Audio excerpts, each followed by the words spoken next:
Valgeda algas viie sealt. Harrigen hüppas.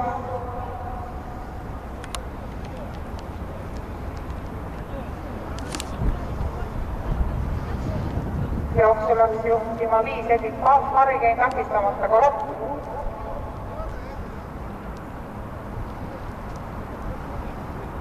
Jooksu juhib 5 Edith Pahv, tema tuules Edith Marion.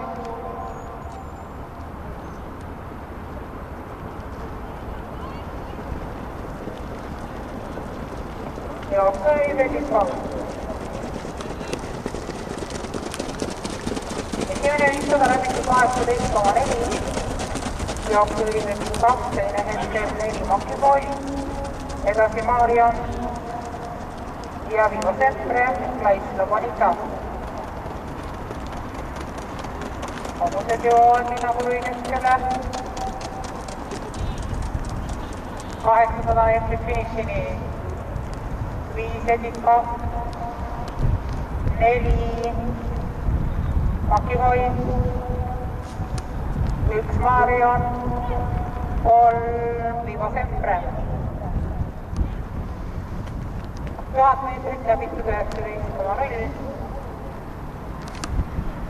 Jooksu juhib Makipoi.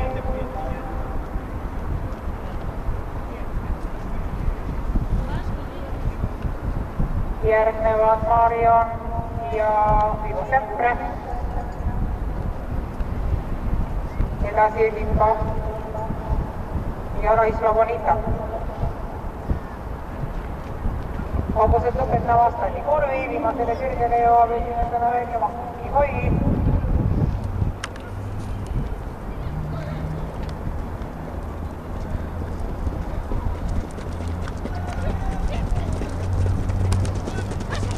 Makipoi.